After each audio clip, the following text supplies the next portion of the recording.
We will hear in a moment from the last of the candidates. We are glad that all of them have come, and let me state, as I've said in presenting all of them, that there must not be different standards in American politics. If it is appropriate, and it is, for John McCain to go and address Reverend Jerry Falwell and his constituency. If it is appropriate, and it is, for Rudolph Giuliani to go to Pat Robertson and his constituency. It should not even be questioned whether Hillary Clinton or John Edwards or Senator Barack Obama ought to come to our convention. We must have a nation that everybody is in the discussion.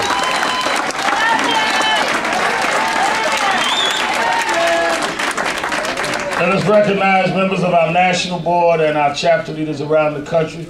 It is my honor to introduce to you a young man. I call him young because we ain't that far apart.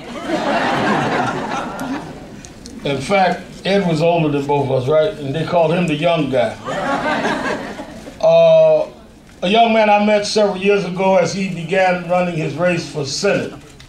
And he is a man that has stirred a lot of excitement and passion in the American political establishment and, more important, the masses.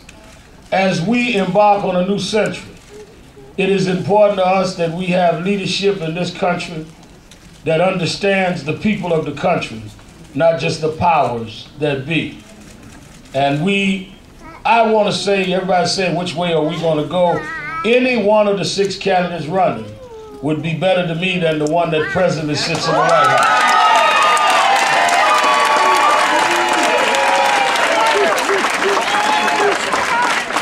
They all bring their unique contributions, and they all bring their unique attributes that would lead to the healing of this nation. None more distinguished than the next speaker, someone I've gotten to know over the last few months. We've spent a lot of time talking by phone, a couple of times in person.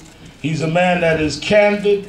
He's a man with vision. He's a man that I feel can earn the trust of people. We have built a relationship where we don't have to agree on a tactic, but we agree on direction and can be candid with each other. I don't need people to make me feel better. I feel we need people that can make us do better. I bring you the Senator from Illinois, Senator Barack Obama.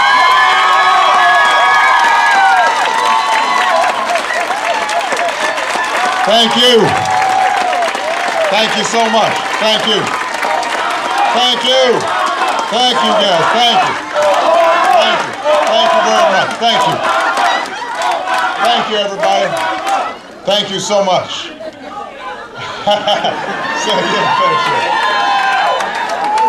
That's all right. You're gonna have some time now. Let me thank Charlie King, Dr. Richardson.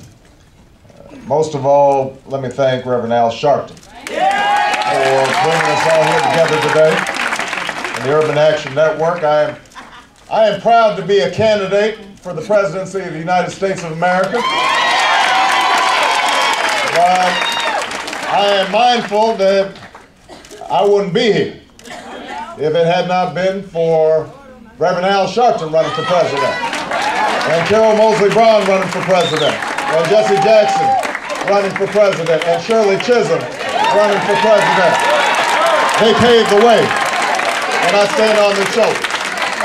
And I'm proud to acknowledge that debt that I owe. I appreciate Reverend Sharpton for being a voice for the voiceless and a champion for the dispossessed. And as we saw last week, he's still on the front lines, fighting a good fight.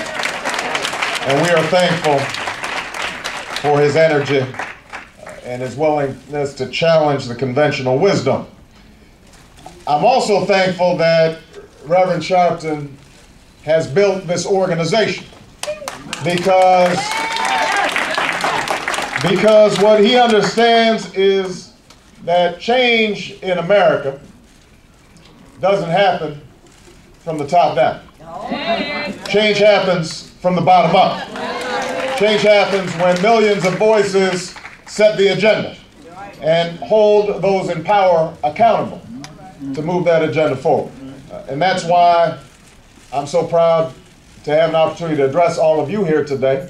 And I congratulate all the grassroots activists, all the folks in the neighborhoods on a day-in, day-out basis who are knocking on doors and making phone calls and standing on picket lines and stirring things up. Because without that activism at the local level, we're not going to bring about any change at the national level. And the reason that I'm particularly appreciative of Reverend Sharpton's building this organization and recognizing the change comes from the bottom up is because that's how I've lived my life. That has been the principle around which I have entered into politics. Some of y'all don't know that I actually used to live in New York City. I went to Columbia University and got my hair cut uptown. There we go. Went to church once in a while uptown. Did some organizing at city colleges up on Amsterdam Avenue. And when I got out of college, I realized that I wanted to be a part of something larger. I had been inspired by the civil rights movement. I remembered those young people. Straight back, eyes clear, sitting at the lunch counters and marching on behalf of their freedom. And I had been too young to participate in that, but I was reminded that the opportunities that I had benefited from had derived from the efforts of those young people. And so I'd become active in the anti-apartheid movement on my college campuses, and then decided that's how I wanted to spend my time. And so I wrote to every organization around the country that might be willing to hire somebody out of school. And I got to admit that most of the organizations here in New York didn't reply to my inquiries, and I'm not sure I could have afforded to live in New York anyway on a community organizer's salary, but there were a group of churches on the south side of Chicago that had come together to deal with the devastation of steel plants that had closed all across the region. Tens of thousands of people had been laid off, black, white, Hispanic. Homes had been foreclosed, commercial strips had deteriorated. And so these churches, recognizing that it wasn't enough just to pray, decided to take action. They came together and gathered up the little money they had and formed an organization, and since they didn't have enough money, the only person they could afford to hire was me. so they gave me, I still remember, they gave me $13,000 a year and some car expenses. And so I bought a little raggedy car and I drove out from New York City to Chicago, didn't know a soul. And for the next 3 years, I worked with these churches to set up job training programs for the unemployed and after school programs for youth, and try to bring city services into communities that had been neglected. And I've always said to people that was the best education that I ever had.